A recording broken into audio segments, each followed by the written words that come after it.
살펴보겠습니다. 오. 이 사건 계엄 선포가 사법심사의 대상이 되는지에 관하여 보겠습니다. 고위공직자의 헌법 및 법률 위반으로부터 헌법 질서를 수호하고자 하는 탄핵 심판의 취지를 고려하면 이 사건 계엄 선포가 고도의 정치적 결단을 요하는 행위라 하더라도 그 헌법 및 법률 위반 여부를 심사할 수 있습니다. 국회 법사의 조사 없이 이 사건 탄핵소추안을 의결한 점에 대하여 보겠습니다. 헌법은 국회의 소추 절차를 입법에 맡기고 있고 국회법은 법사위 조사 여부를 국회의 재량으로 규정하고 있습니다. 따라서 법사위의 조사가 없었다고 하여 탄핵소추 의결이 부적법하다고 볼 수 없습니다. 이 사건 탄핵소추안의 의결이 일사부재의 원칙에 위반되는지 여부에 대해서 보겠습니다. 국회법은 부결된 안건을 같은 회기 중에 다시 발의할 수 없도록 규정하고 있습니다. 피청구인에 대한 1차 탄핵소추안이 제418회 정기회 회기에 투표 불성립되었지만 이 사건 탄핵소추안은 제419회 임시회 회기 중에 발의되었으므로 일사부재의 원칙에 위반되지 않습니다. 한편 이에 대해서는 다른 회기에도 탄핵소추안의 발의 횟수를 제한하는 입법이 필요하다는 재판관 정형식의 보충 의견이 있습니다. 이 사건 계엄이 단시간 안에 해제되었고 이로 인한 피해가 발생하지 않았으므로 보호이익이 헌결되었는지 여부에 대해서 보겠습니다. 이 사건 계엄이 해제되었다고 하더라도 이 사건 계엄으로 인하여 이 사건 탄핵 사유는 이미 발생하였으므로 심판의 이익이 부정된다고 볼 수 없습니다. 소추 의결서에서 내란죄 등 형법 위반 행위로 구성하였던 것을 탄핵 심판 청구 이후에 헌법 위반 행위로 포섭하여 주장한 점에 대하여 보겠습니다. 기본적 사실관계는 동일하게 유지하면서 적용 법조문을 철회, 변경하는 것은 소추사유의 철회, 변경에 해당하지 않으므로 특별한 절차를 거치지 않더라도 허용됩니다. 피청구인은 소추사유에 내란죄 관련 부분이 없었다면 의결 정족수를 충족하지 못하였을 것이라고 주장하지만 이는 가정적 주장에 불과하며 객관적으로 뒷받침할 만한 근거도 없습니다. 대통령의 지위를 탈취하기 위하여 탄핵소추권을 남용하였다는 주장에 대하여 보겠습니다. 이 사건 탄핵소추안의 의결 과정이 적법하고 피소추자의 헌법 또는 법률 위반이 일정 수준 이상 소명되었으므로 탄핵소추권이 남용되었다고 볼 수 없습니다. 그렇다면 이 사건 탄핵심판 청구는 적법합니다. 한편 증거법칙과 관련하여 탄핵심판 절차에서 형사소송법상 전문법칙을 완화하여 적용할 수 있다는 재판관 이미상, 김형두의 보충 의견과 탄핵심판 절차에서 앞으로는 전문법칙을 보다 엄격하게 적용할 필요가 있다는 재판관 김복형, 조한창의 보충 의견이 있습니다. 다음으로 피청구인이 직무집행에 있어 헌법이나 법률을 위반하였는지 피청구인의 법 위반 행위가 피청구인을 파면할 만큼 중대한 것인지 관하여 살펴보겠습니다. 우선 소추 사유별로 살펴보겠습니다. 1. 이 사건 계엄 선포에 관하여 보겠습니다. 헌법 및 계엄법에 따르면 비상계엄 선포의 실체적 요건 중 하나는 전시, 사면 또는 이에 준하는 국가 비상상태로 적가 교전 상태에 있거나 사회 질서가 극도로 교란되어 행정 및 사법 기능의 수행이 현저히 곤란한 상황이 현실적으로 발생하여야 한다는 것입니다. 피청구인은 야당이 다수 의석을 차지한 국회의 이례적인 탄핵소추 추진, 일방적인 입법권 행사 및 예산삭감 시도 등의 전횡으로 인하여 위와 같은 중대한 위기사항이 발생하였다고 주장합니다. 피청구인의 취임 후 이 사건 계엄 선포 적응까지 국회는 행안부 장관, 검사, 방통위위원장, 감사원장 등에 대하여 총 22건의 탄핵소추안을 발의하였습니다. 이는 국회가 탄핵소추 사유의 위헌, 위법성에 대해 숙고하지 않은 채 법 위반의 의혹에만 근거하여 탄핵심판 제도를 정부에 대한 정치적 압박 수단으로 이용하였다는 우려를 낳았습니다. 그러나 이 사건 계엄 선포 당시에는 검사 1인 및 방통위 위원장에 대한 탄핵심판 절차안이 진행 중이었습니다. 피청구인이 야당이 일방적으로 통과시켜 문제가 있다고 주장하는 법률안들은 피청구인이 제의를 요구하거나 공포를 보류하여 그 효력이 발생되지 않은 상태였습니다.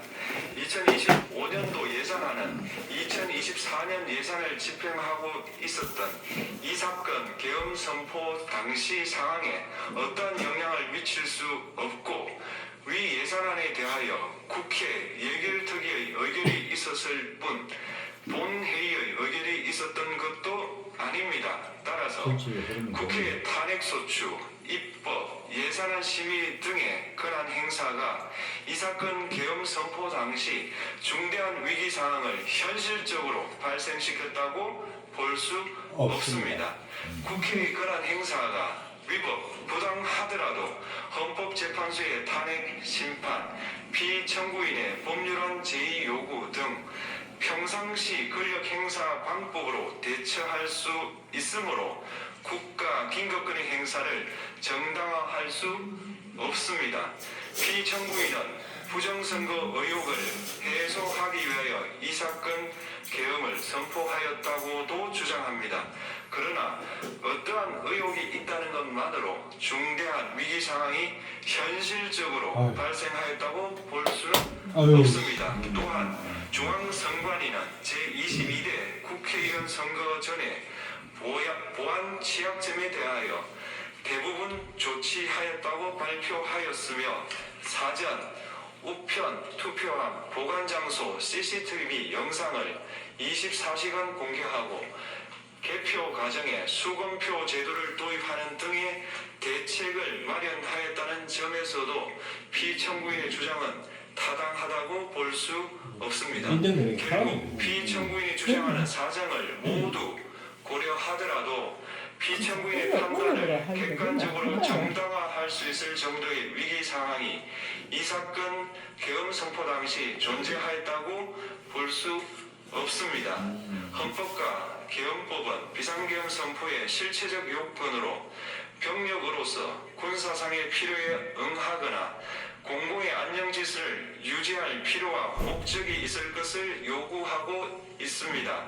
그런데 피청구인이 주장하는 국회의 권한 행사로 인한 국정마비 상태나 부정선거 의혹은 정치적, 제도적, 사법적 수단을 통하여 해결하여야 할 문제이지 병력을 동원하여 해결할 수 있는 것이 아닙니다.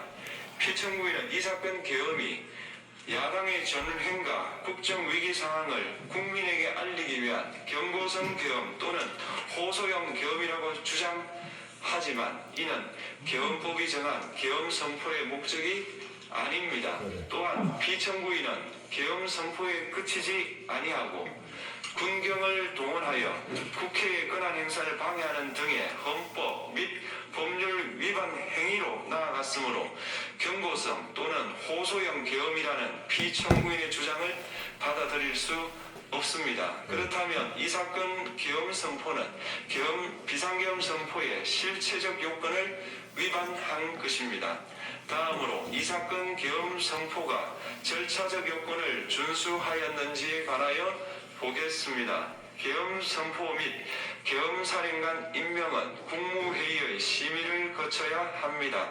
피청구인이 이 사건 계엄을 선포하기 직전에 국무총리 및 9명의 국무위원에게 계엄 선포의 취지를 간략히 설명한 사실은 인정됩니다. 그러나 피청구인은 계엄사령관 등 이 사건 계엄의 구체적인 내용을 설명하지 않았고 다른 구성원들에게 의견을 진술할 기회를 부여하지 않은 점을 고려하면 이 사건 계엄 선포에 관한 심의가 이루어졌다고 보기도 어렵습니다. 그 외에도 피청구인은 국무총리와 관계 국무위원이 비상계엄 선포문에 부서하지 않았음에도 이 사건 계엄을 선포하였고 그 시행 일시, 시행 지역 및 계엄사령관을 공고하지 않았으며 지체 없이 국회에 통고하지도 않았으므로 헌법 및 계엄법이 정한 비상계엄 선포의 절차적 요건을 위반하였습니다. 이 국회에 대한 군경 투입에 관하여 보겠습니다. 피청구인은 국방부 장관에게 국회에 군대를 투입할 것을 지시하였습니다. 이에 군인들은 헬기 등을 이용하여 국회 경내로 진입하였고 일부는 유리창을 깨고 본관 내부로 들어가기도 하였습니다. 피청구인은 육군 특수전 사령관 등에게 의결 정족수가 채워지지 않은 것 같으니 문을 부수고 들어가서 안에 있는 인원들을 끄집어내라 는 등의 지시를 하였습니다. 또한 피청구인은 경찰청장에게 계엄사령관을 통하여 이 사건 포고령의 내용을 알려주고 직접 6차례 전화를 하기도 하였습니다. 이에 경찰청장은 국회 출입을 전면 차단하도록 하였습니다. 이는 이로 인하여 국회로 모이고 있던 국회의원들 중 일부는 담장을 넘어가야 했거나 아예 들어가지 못하였습니다. 한편 국방부 장관은 필요시 체포할 목적으로 국군 방첩사령관에게 국회의장, 각 정당 대표 등 14명의 위치를 확인하라고 지시하였습니다. 피청구인은 국가정보원 1차장에게 전화하여 국군 방첩사령부를 지원하라고 하였고 국군 방첩사령관은 국가정보원 1차장에게 위 사람들에 대한 위치 확인을 요청하였습니다. 이와 같이 피청구인은 군경을 투입하여 국회의원의 국회 출입을 통제하는 한편 이들을 끌어내라고 지시함으로써 국회의 권한 행사를 방해하였으므로 국회에 계엄 해제 요구권을 부여한 헌법 조항을 위반하였고 국회의원의 심의 표결권, 불체포 특권을 침해하였습니다. 또한 각 정당의 대표 등에 대한 위치 확인 시도에 관여함으로써 정당 활동의 자유를 침해하였습니다.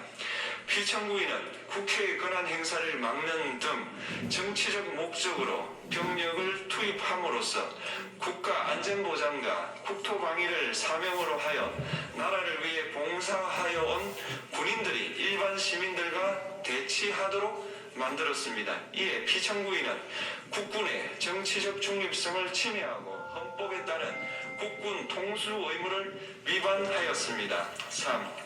이 사건 포고령 발령에 관하여 보겠습니다.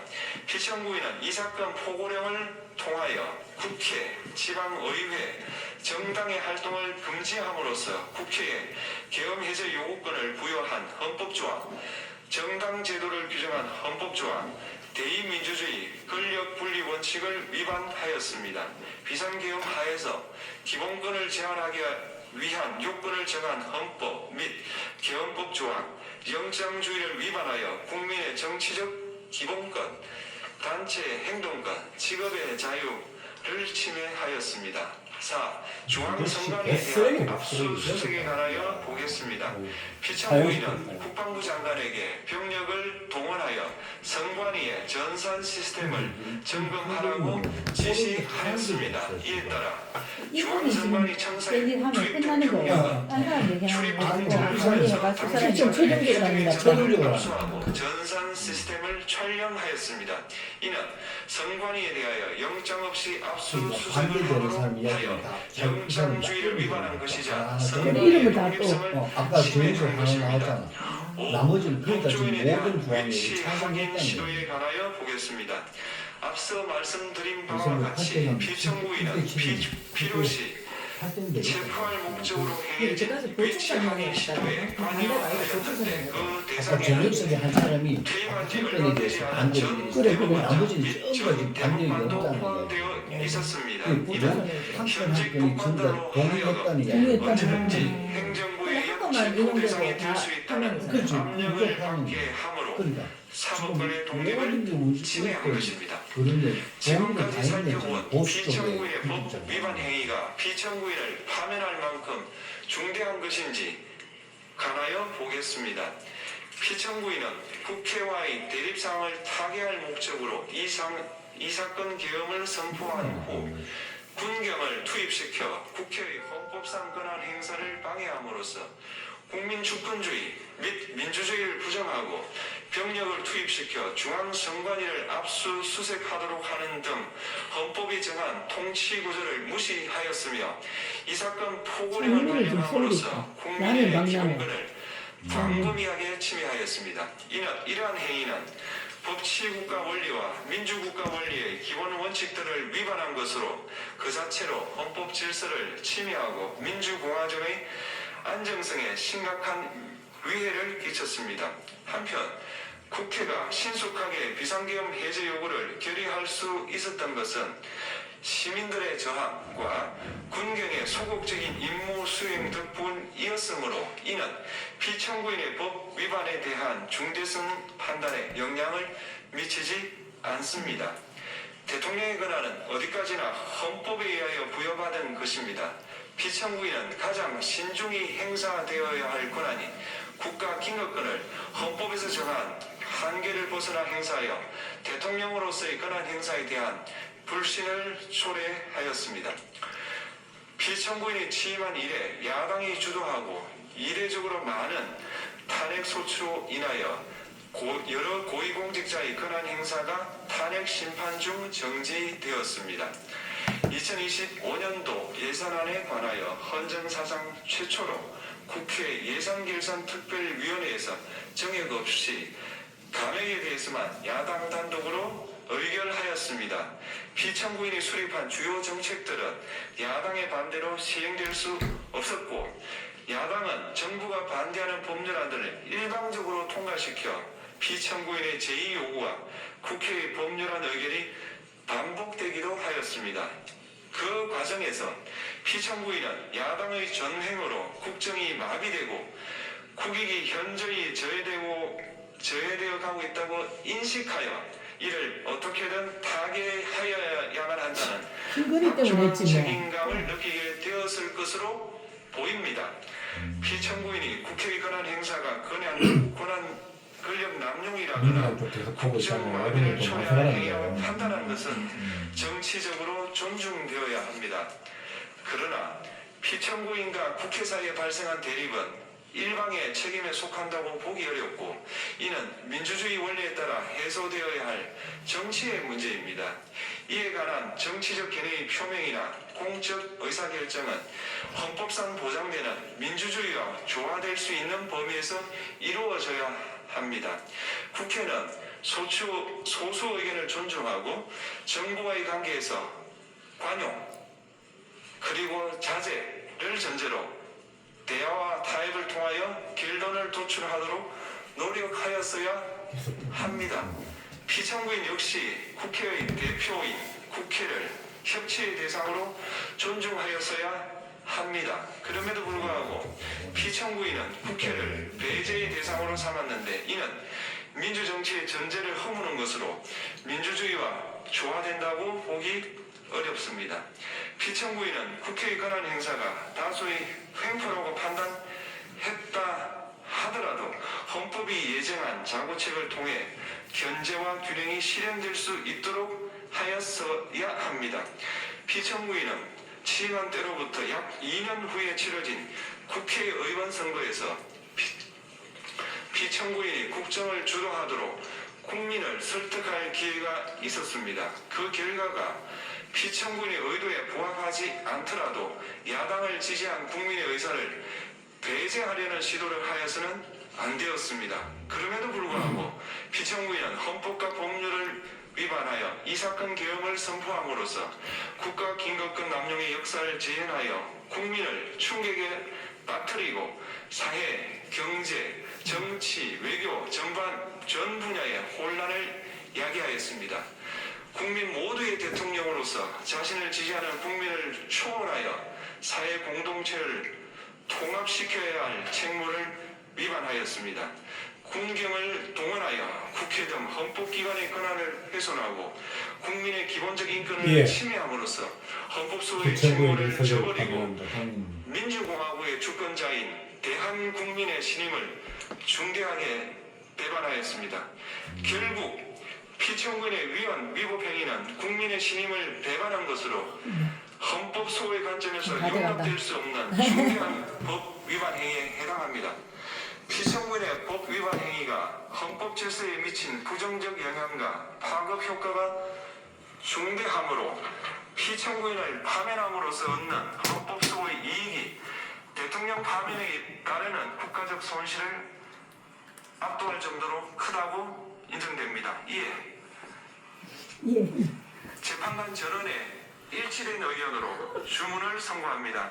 맞죠? 한 8대요. 사건이므로 선고 시각을 확인하겠습니다. 오, 한다. 지금 시각은 오전 11시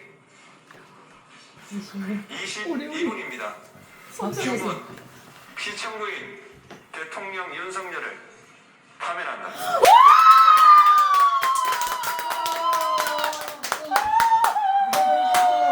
어! 25년 4월 어! 4일 오전 11시 아. 22분 윤석열 대통령을 파면했습니다. 와! 윤석열 대통령이 저 안전보 해야 된다. 안전보. 우와! 탄생된 지 1059일 만에 아 진짜. 대통령직에서 파면됐습니다. 8대1, 8대1. 다시 한번 오! 말씀드리겠습니다. 이게 전 대통령이죠. 윤석열 8대1, 대통령이 만장일치. 헌법재판소의 탄핵 결정으로 대통령직에서 아. 파면됐습니다. 오, 수고했어. 다들 정말 수고했어. 다들 수고했어. 아이고. 와. 와. 정말 힘들었다. 힘들었다 정말. 아, 끈질겼어, 끈질. 지금 처음부터 대통령 아무것도 아니었는데 2년 이상 진짜 너무 수고했어요 전부 다. 법률 위반된다라고 판단을 했습니다. 저 난리 안 났나? 네. 얘기를 한 거는 저 팀이다. 알지? 이건 우리지. 이상 사태였냐? 실체적인 요건이 없다는 거죠. 네 맞습니다. 그래서 윤석열 대통령 측은 야당이 탄핵을 계속 추진하고 당연하지, 예산 이거. 삭감 상황이 너무 심각했다. 그리고 부정선거 의혹도 해소할 야당이 필요가 헌법 있었다라고 재판관들이 주장을 했는데요. 반대하는 재판부는 게 이렇게 딱 한 건 판단했습니다. 나왔어. 어떻게 되죠? 전인규가 아까 왜 나도 모르겠는데 한 나머지 전부 다 참고를 했네. 왜냐면 이 사람들 멱살이 남잖아. 자기가 이거 반대하면. 반대도 아니고 실체적인 그냥 요건, 어떤 뭐 절차적인 요건, 헌법적으로 개선을 하자. 아, 그렇지. 다안 맞는다. 지금 야,